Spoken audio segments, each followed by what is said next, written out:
Shut up. I'm the one in charge of this family. You need to put me first, no matter what. Bart's fever isn't a big deal. I was stunned by what he just said. How could you say that? As a parent, you should value your own child above everything else. Why can't you understand that? My husband Bart then said something I couldn't believe. The one who brings in the money is the greatest. That means the first priority in this house should be me.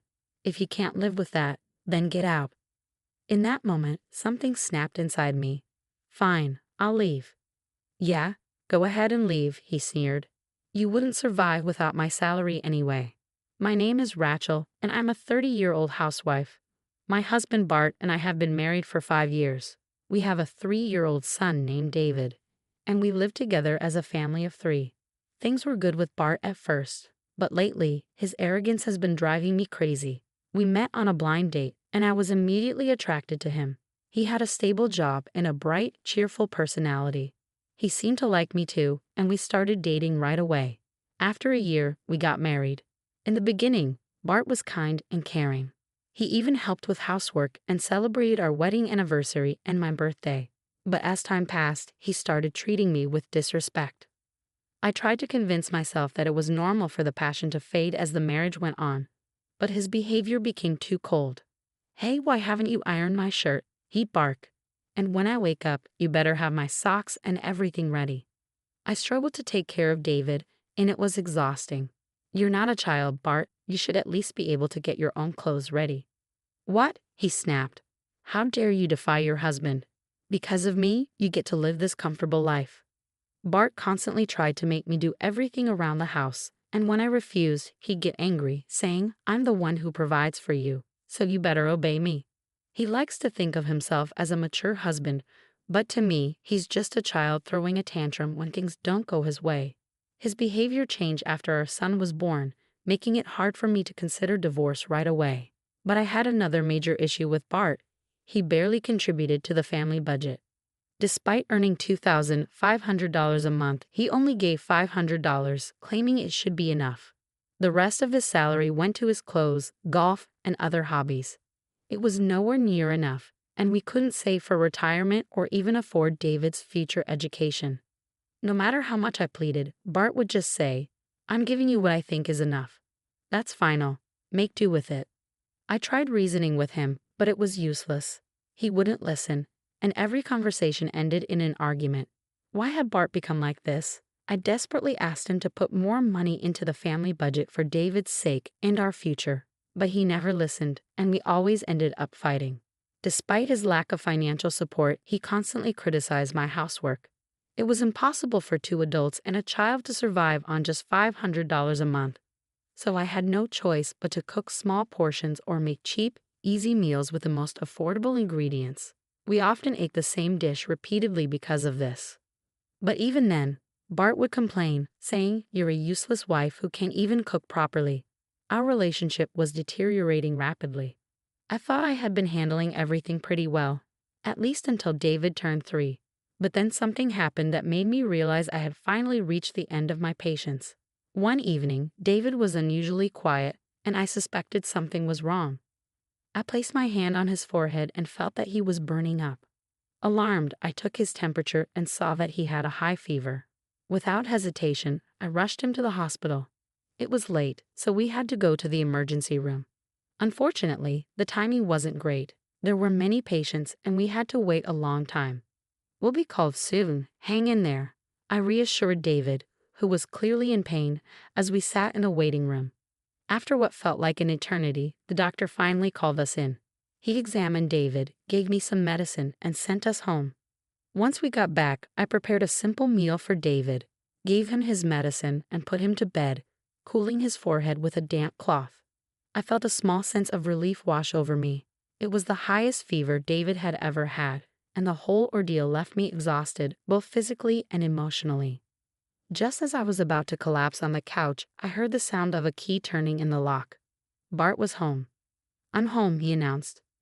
Welcome home, I replied, trying to muster some energy. Hey, where's my dinner? He demanded. Oh, I'm sorry. I'll make it now, I said, struggling to get up and head to the kitchen. What do you mean? Bart snapped. Huh? I was confused. You think I'm an idiot, don't you? He continued, his voice rising. What are you talking about? I asked, trying to stay calm. Then why isn't my dinner ready? He barked. I'm sorry, David had a high fever, and we had to go to the hospital.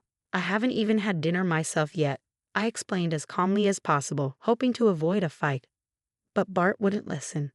You've got to be kidding me, he said, clearly not caring about what had happened with David. At that moment, I realized just how little patience I had left.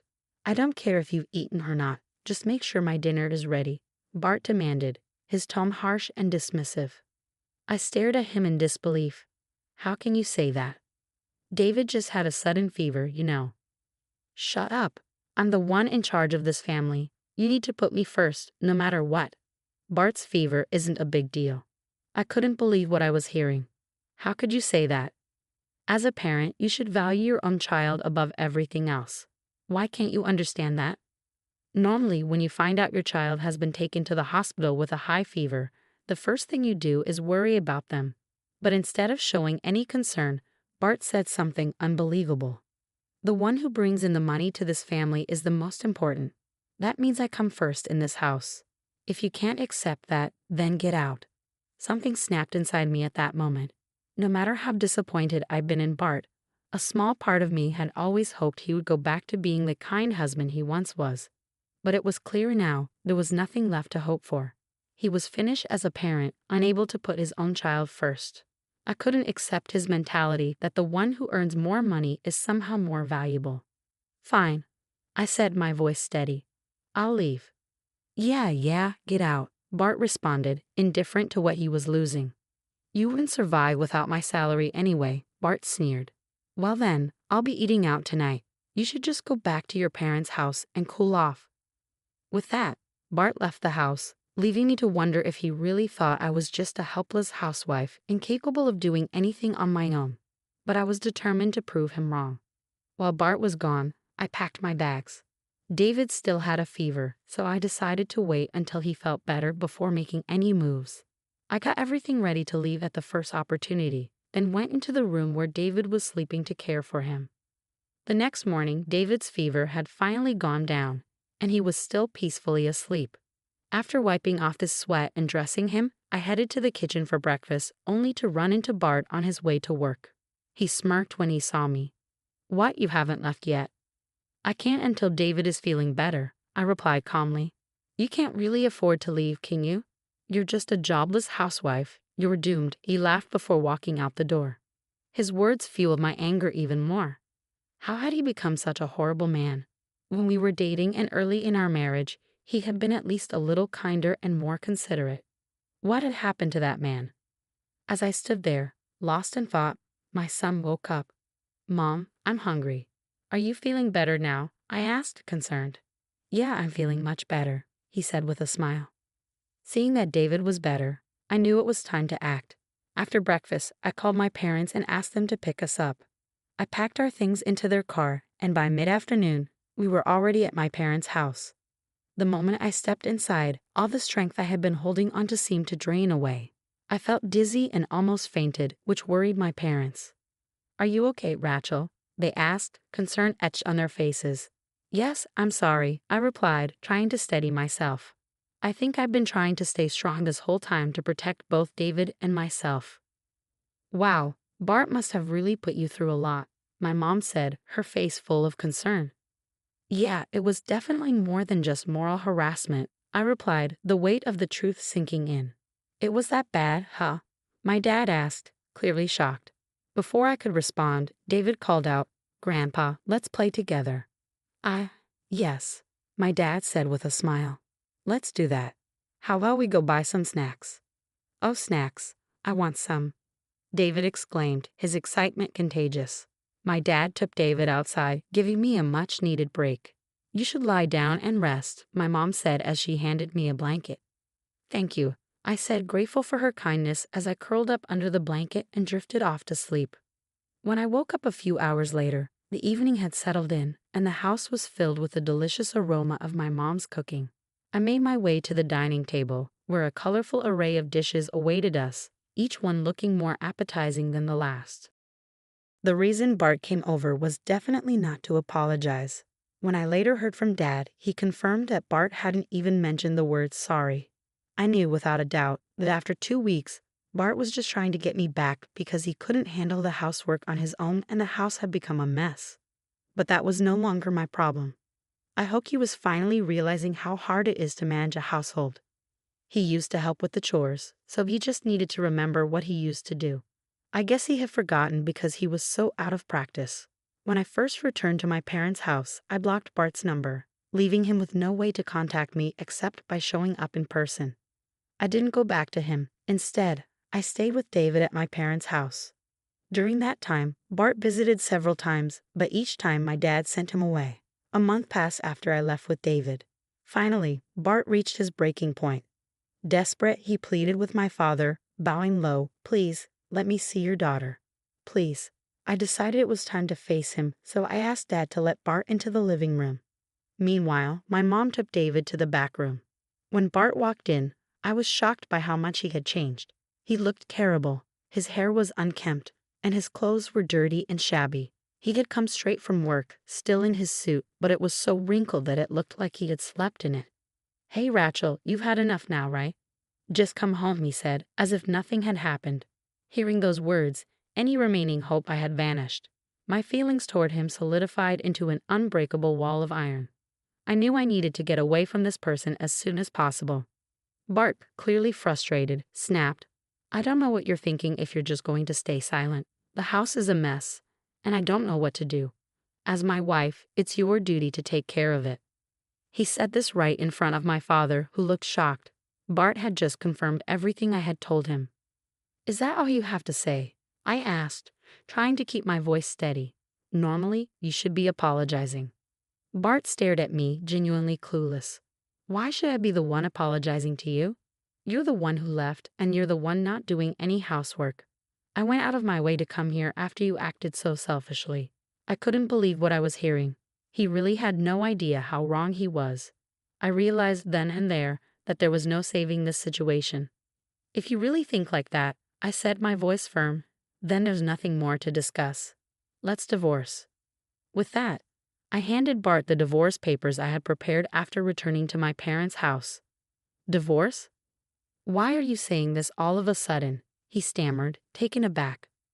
"All of a sudden," I replied, incredulous. "Don't be ridiculous. Do you have any idea how much you've hurt and tormented me? If anything, I should have asked for a divorce a long time ago. You've made me do everything you didn't want to do, ignored our child, and barely contributed to the family budget. You can't support a family of 3 on just $500 a month," I said, my frustration boiling over. "How can you not understand that? It's because you always put yourself first, isn't it?" Bart looked stunned. He clearly hadn't expected me to be this angry. But you've been making ends meet with what I've been providing. And the meals have been decent lately. Did you really think I wasn't doing anything?" I shot back. "I've been working remotely because what you provide isn't enough." "Huh, really?" Bart said, genuinely surprised. I realized that I couldn't provide a better environment for David if I didn't take action, so I started looking for a job I could do from home, I explained. I found a position as an English teacher. I grew up in the US, so I'm fluent in English, and I attended international schools in Japan before studying English literature at university. Teaching was a natural fit for me. I continued, "I didn't just want to teach the basics, I wanted to make learning English enjoyable. So I studied Western movies and music, creating my own teaching materials based on phrases used in everyday life. I tailored my lessons to each student's interests, whether they loved movies or music, and it really clicked with them. Soon, more and more students were asking for my help." Bart's eyes widened as he began to grasp the situation. I had no idea.